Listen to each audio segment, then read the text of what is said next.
to the Uncomplicated Perimenopause podcast. I'm Kate Grosvenor, your friendly perimenopause expert and life coach. And I'm Gabriella, Kate's daughter, representing all the women who are nowhere near perimenopause but want to understand it better. Whether you're just starting your perimenopause journey, deep into it, or you're a loved one trying to support someone who is, we've got you covered. We'll be answering all of your burning questions, exploring the ups and downs, and sharing expert advice and personal insights. So grab a cup of tea, get comfy, and let's dive into the wonderful, sometimes wild, world of perimenopause together. And remember, no matter where you are on your journey, you are not alone. Welcome to the Uncomplicated Perimenopause. Hello, my darlings, and welcome to episode 4 of the Uncomplicated Perimenopause podcast. I'm Kate Grosvenor, a perimenopause expert and life coach. And I'm Gabriella Grosvenor, Kate's daughter, here to learn with you all. So, as always, my lovelies, Gabriella's going to ask me one of your questions, as she does every week, of which I know nothing. So, my darling daughter, over to you. My darling daughter. Well, it'd be rude if I went, oi, you, redhead, what's going on, mate? Not a redhead anymore. No, you're not actually. We're both blonde, which is weird because I'm not a blonde either. And I'm ginger, actually. She is actually a ginger. She came out like a carrot. You make it sound like it's an infection. She came out ginger. Oh dear, we're off to a stonking start. Perfect. So, hit me with it. This question is from Natalie. Hi, Natalie. Natalie would like to know how she can communicate effectively with her partner about the changes she is experiencing during perimenopause. He tries genuinely to understand her symptoms, but sometimes gets even more frustrated, gets it more wrong during the process. What can she do? Okay, this is actually, I think, one of the hardest parts of perimenopause. So you and I nearly fell out today. This is a true story. Gabby was trying to explain something to me, and I was trying to explain something to her. And sorry, Gabby's on her period, and I'm perimenopausal, and I was trying to my best to explain something to you, and I was feeling the rage, right? And I'm a really chilled human, and Gabby is generally like a lovely, gorgeous human, and my firstborn, and you're on your period, and we were like literally hormone to hormone butting heads, and then 5 minutes later she just started talking to me normally. Because we know each other well enough to just go, right, just separate corners. Ding, ding, ding, ding, separate corners, guys. I was in the red corner, she was in the blue corner, and we just ignored each other for 5 minutes. And then I went, I love you, and she went, I love you too. And then we just kind of chilled out. But the problem is that it's very, very difficult to talk to people about perimenopause. First and foremost, you are going to be extremely overwhelmed with your emotions. We become extremely oversensitive when we're in perimenopause. And I'm not saying, I don't want this to come across as in it's Natalie's fault. Yeah. It absolutely isn't your fault, darling. But you are going to be hypersensitive, meaning, and there's many reasons for this. First and foremost, the chemistry in your brain is altered. So we've talked about this before, but you won't have as much serotonin because serotonin is produced in your gut. 90 to 95% is produced in your gut. In perimenopause, your gut can be off balance. We talked about this, I think, in episode 1 and episode, I'm going to say 3. Yeah. Because your gut is off balance, you might not be producing as much serotonin, and serotonin is your feel-good hormone. You probably won't be producing as much oxytocin. Oxytocin is your cuddle hormone. So because you're less like your libido's dropped and you're less likely to want sex, you're less likely to want to be touched, you're less likely to want to be cuddled and held, you're less likely to get oxytocin. So when you're in a loving, cuddly, intimate relationship, your brain gets flooded with this cuddly, feel-good hormone. You know what it's like when you're loved up? When you just can't stop touching and cuddling each other and it feels so lovely. Yeah. In perimenopause. Like, go away, leave me alone, do not touch me. Don't you feel, because when you're in perimenopause, you can also have periods. Yes. Obviously. And I don't know, but I think women on their periods usually want to be touched a little bit more and cuddled a little bit more. And so how do they go together when you're in the perimenopause where you're like, oh, no, don't touch me, versus, do you know, good question. don't forget everything else that a perimenopausal woman's going through as well. Okay. Lack of sleep, Yeah. pure rage, hormones are all over the place. I mean, yes, it could be that at the beginning. So a woman reaches her sexual peak in her early 40s. Really? Oh, God, yeah. Oh, yeah, baby. So I'm now in my mid-20s. Nowhere near. Nowhere near. Really? Not even close. Crazy. At least there's something to look forward to. Okay. True story. So it depends where you are in the perimenopause. Okay. But if you're at the point where you're actually like in the thick of it, which is like 45, 46. Okay. Average. Yeah. On average being a dangerous term, but if you're at the point where you're like on your knees with it, Well, I've just got that image in my head of Fleabag where he goes, Neil. I've not watched Fleabag. Oh, what's wrong with you? know. I know, I'm sorry. My sisters have told me to watch it. I know. Andrew Scott, the hot vicar. No. I know, you know. I know. No, I know. Sorry. That's one to educate you with. Anywho, so if you're not getting oxytocin, which is the cuddle hormone, you're not getting serotonin. If you're very tired and you're not exercising because you just feel like you're an exhausted pigeon flapping around, going, I'm so tired, you might not be getting endorphins. Then if you don't feel like you're achieving or you're successful in life, you're not getting things ticked off your to-do list, you might not getting dopamine hits. Yeah. So all these lovely feel-good hormones are suddenly missing in your life.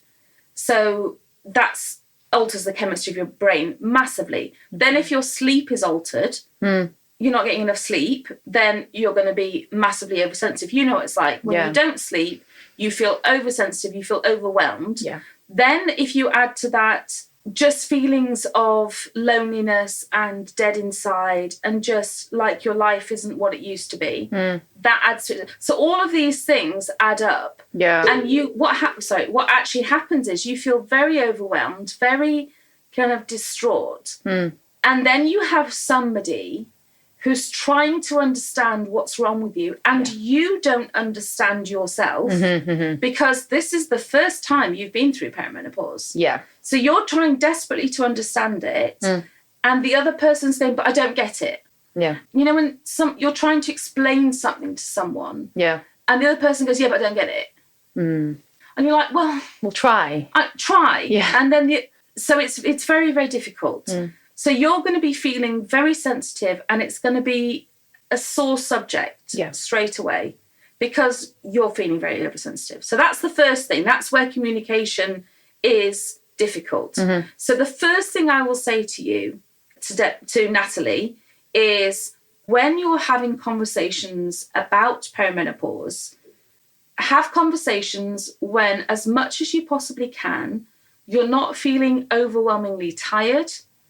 If I know that's hard in perimenopause, but when you're feeling Sunday afternoon, you've not just come back from work and you've not got screaming kids. I don't know how old your kids are. You didn't do the school run. You're not trying to fit in a conversation between two other things. It's when you and your partner have got time on your own without trying to squeeze in something else. So if he's trying to have conversations with you when you're busy doing something else, like you're trying to finish a project at work, or you're trying to clean up dog poop or something, do you know what I mean? Yeah.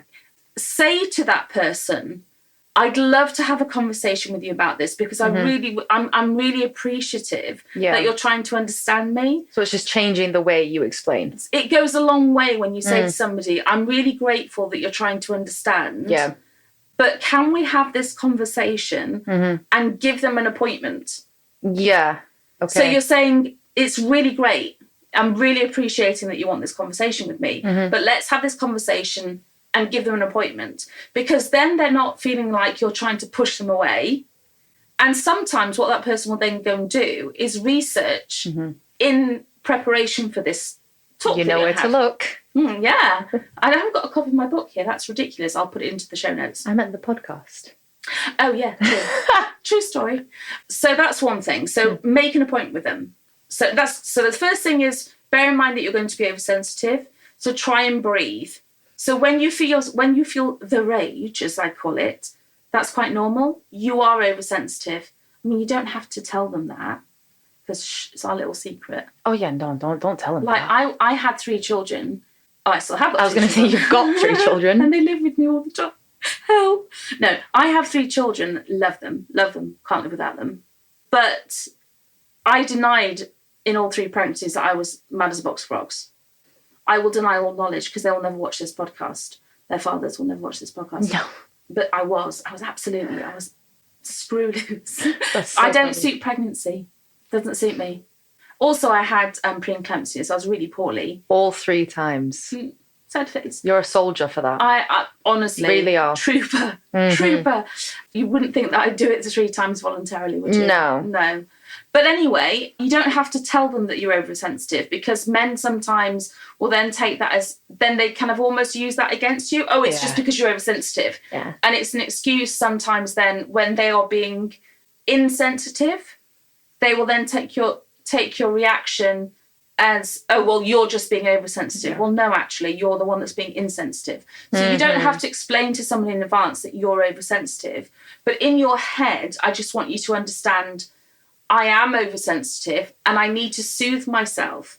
So it's understanding that if you are going to be oversensitive, so before you start letting that rage build up, it's just saying to yourself, okay, just breathe for a second. So listen before reacting. And just breathe for a second, and that will do you the world of good. So just pause. It's that micro pause before reacting that actually does you really so much good. So one of the things that I know to be true I've been a life coach for many, many, many years. And unfortunately, if there is very little to no sex in a marriage or a relationship, it becomes 90% of the problems in that relationship. 90. I promise you, if you have a relationship where both partners are satisfied with the sex life and they both feel like we both agree this is about the kind of sex life we want, whether some men don't have a high libido, it is more common. Really? No, truly. Okay. It's unusual. Okay, yeah. In most situations, not all, but in most relationships, the man quite often will have a higher libido than the woman. In most, not all. Bear in mind, men reach their sexual peak at 19. Yeah. Women reach their sexual peak at 40. So when you're 40 as a woman, does it match their sexual peak, or are we then higher than them, or just varies? It's all over the place. I just need to know what I've got to look forward to. Gabby's like, take that. Don't go around knocking on your ex-boyfriend's door at 40 going, I see. No, don't go back there, darling. Anywho, the thing is that, so if there is no or little sex, too little sex in the man's opinion in a relationship, it becomes 90% of the issues. Yeah. Even if the fight isn't about that, okay, it can lead to the biggest frustration in their relationship. It's the underlying current. It's the underlying anger in the relationship. If the relationship is they're considered to be a healthy amount of sexual intimacy, it's only 10% of the relationship. Oh. Are you what I mean? So it's either 10% of the relationship or it's 90% of the problem. Are you with me? Okay. Because it becomes much more of a bigger magnified issue when it's absent than when it's there. And it's not talked about. You wouldn't know that that's where the frustration's coming in. Are you with me? So it becomes a bigger problem when there isn't. Then it's not as big a part of a relationship when it's there. Then it's a problem when it's absent. Yeah. So what do you do? I think very much so it's really important to tell it how it is. So sometimes when we don't want to have sexual relationships, because women in perimenopause will feel very alien inside their own bodies. So for a lot of women in the perimenopause, you feel dead inside. That's sad. It is very sad, darling. It is very sad because things that used to make you happy, you're like, meh. And this is the first year, we're in 2024 as we record this video, and this is the first year that there has been a research paper where I think is a clinical psychologist and doctors in psychology have actually for the first year produced a paper that shows the relationship between mental health and feeling dead inside and perimenopause, menopause. Oh. And we're in 2024. And 51% of the population go through the menopause and have done since the beginning of time. Why? Because we haven't been talking about it. Why haven't we been talking about it? Well, this is the whole podcast. Dun, dun, dun, dun, dun, dun. This is what we talk about every week. So it is a big issue, feeling dead inside. And because of that feeling that we have, we tend to want to hide away. We tend to want to become invisible or hide away or scream on top of a mountain or just, like I call it, the rage. You go one of two ways. You either want to rage about it or you want to become invisible. Okay. Neither of which is kind of like lending itself to sexy time. Yeah. As you can imagine. Of course. So we tend, for a lot of women, we want to push our partners away. Now, Natalie is very lovingly saying, I want to make him understand, which is the major step, Nat. Nat? I'm like, I know you. Hey, Nat. So that's great news. And he genuinely says and he genuinely wants to try. Yeah. So what I would say to you is start with the fact that he will be feeling on the outside of this. Although you already feel like you're in your alien body, the first thing to make him understand is everything that he's probably been through before in his body, he has either been through before or he knows someone that's been through it before. So he if he's had appendicitis, he knows somebody who's had appendicitis. He gets a cold, he's had a cold before. Yeah. He broke his leg, he knows somebody's broken his leg. Yeah. With perimenopause, nobody talks about it. Your mother never talked to you about it. You didn't know what was coming. It's like you get... My mother did. Yeah, she wrote the book. Literally. But it's like you get sideswiped. It's like you're driving a car and somebody comes along and sideswipes you. And we don't know this. We haven't had this experience. Nobody's been telling us about it. So the first thing to understand for men is I wasn't expecting this. Okay. Nobody told me this was coming. So that's the first thing to make a man understand. So they don't think that we've been keeping a secret that, it's like a dirty little secret that we didn't tell them. That's number one. Number two is there are many perimenopause symptoms. If you want to download my free tracker, I'll put it into the show notes. There's so far I've kind of identified 117, actually 118. I need to update it. You've got another one. I know, it was another one that I was talking. Yeah, long story. But a lot of symptoms that you could have. You don't get all of them. But there's so many different symptoms that can affect you because of the changes in estrogen and progesterone and testosterone and what that does to your body. And it is a big deal. It is a big deal what this does to you. You lose all of these hormones. You have estrogen receptor cells all over your body. All over your body has estrogen receptor cells. So your eyes change, your hair changes, your skin changes, all your organ changes. Every single part of your body will change. So my girls are always like, well, what's the good news? So Jenna was saying to me last night, do your nail... This is a conversation, seriously. Superdrug after school yesterday. I said, I'm going to go get some nail polish. Jenna, the 17-year-old, so do your nails get weaker as well? Yes, darling, unfortunately they do. Oh, perimenopause sucks. And I was like, because every time she asks me a question, I give her an honest answer. And then she just tells me how much it sucks. Fair. She's not wrong. No, she's not wrong, really, is she? So it's having that honesty and being real and saying, I don't really know that much about it myself. Another thing to think about is having a relationship with him that can still be intimate, but without being honest about the level of intimacy that you would like. Okay, yeah. So men sometimes feel like you don't want to be near me anymore. So as a woman, if we don't want sexual intercourse, we are scared to touch men because we fear that if we touch a man, he's going to want sex. Okay. And for some reason, men think it's funny to kind of like go up behind us when we're loading the dishwasher. And I don't know why they think that. Anyway. It's all ages of men. All ages of men. Yeah. All ages of men. And it's just like, I'm trying to load the dishwasher. Can you leave me be? And for many women, we're afraid to touch a man because we'll feel like if I touch him, he will feel like getting lucky tonight, mate. And that scares us if we then think that I can't, and I'm going to lead him on. And I'm not at that point. I can't do that because my body feels alien and I'm not there. Yeah, and you see all the stereotypes on social media where it's like, men say, oh, women, what's the excuse going to be tonight? Yeah. Oh, I'm not feeling this. I'm washing my hair. Yeah. I've got a headache, all that kind of stuff. And they make fun of it and they take it personally. Because it is personal to them, because they feel rejected. Yeah. So one of the things I would highly recommend is having a conversation that says, I would love to be honest with you. And that men still want to be touched, because everybody needs to be touched. Everybody needs to be hugged. Everyone needs to have their back rubbed. Everyone needs to have their hand held, have a cuddle. But it's having a really honest conversation that says, I want it to go up to that point.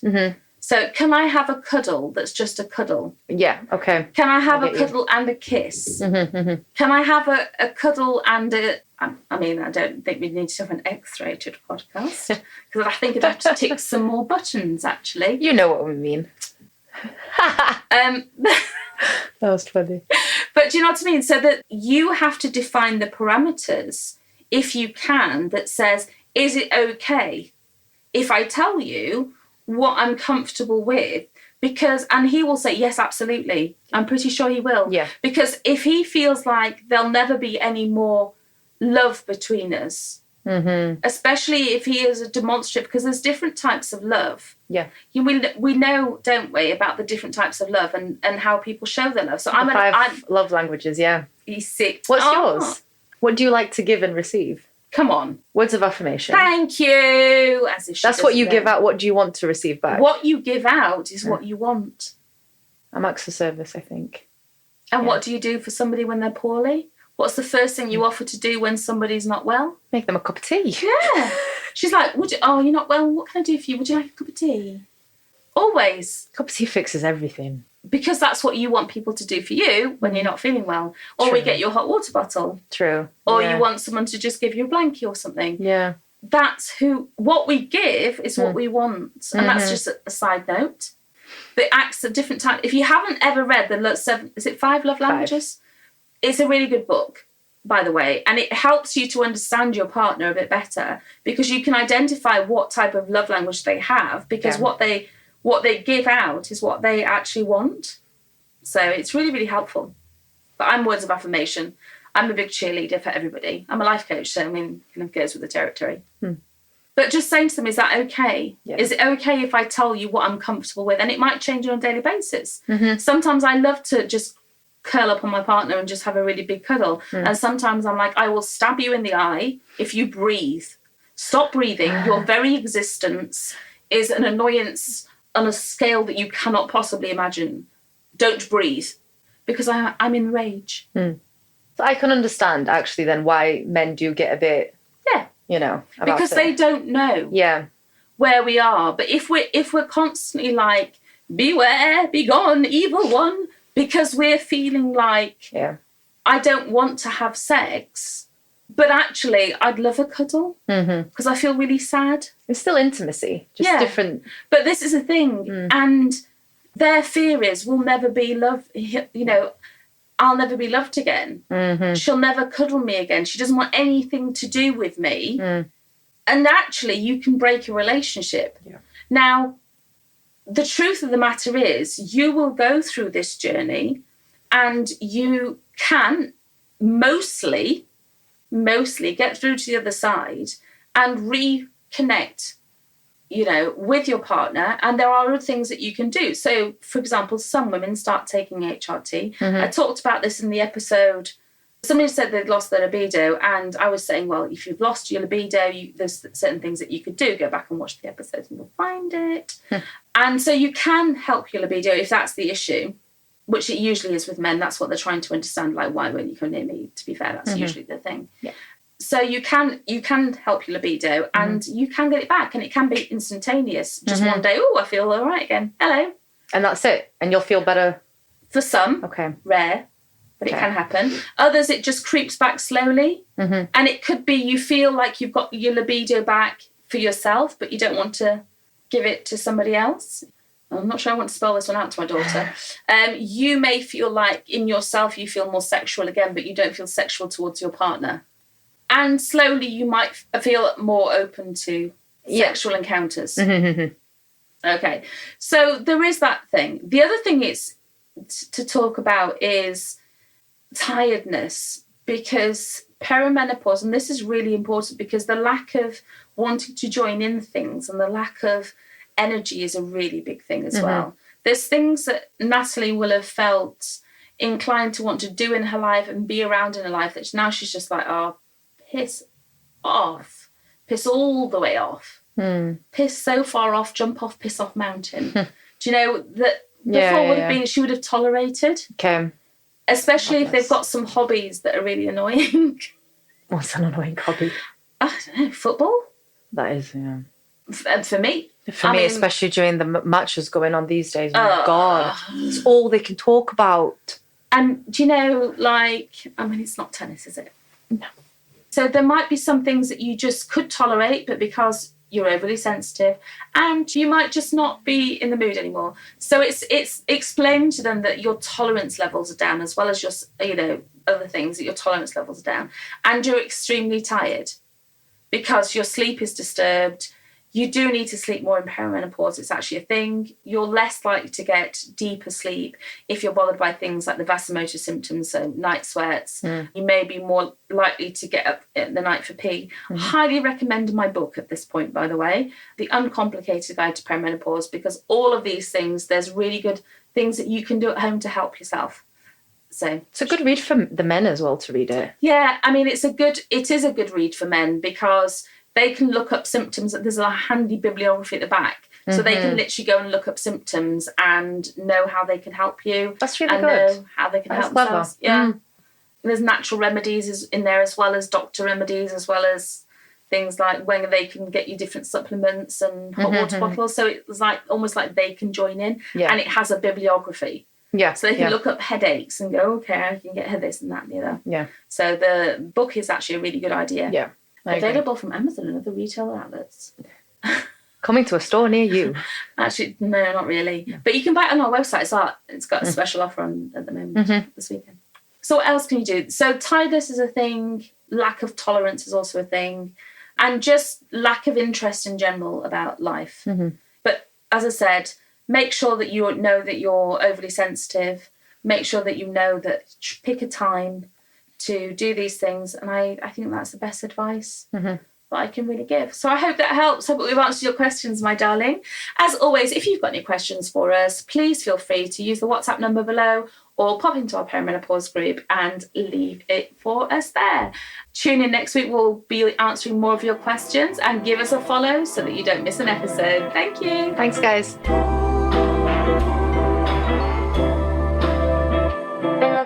Thanks for joining us today on the Uncomplicated Perimenopause podcast. We hope you found this episode helpful and inspiring. Don't forget, if you have any questions or topics you'd like us to cover, you can reach out through our perimenopause group or on WhatsApp. For more information on my coaching, perimenopause supplements, books or upcoming events, please visit www.kategrosvenor.com. And if you've enjoyed today's episode, please subscribe, rate, and review our podcast. It really helps us reach more listeners just like you. Until next time, remember, perimenopause doesn't have to be complicated. We're here to help you every step of the way. Stay uncomplicated.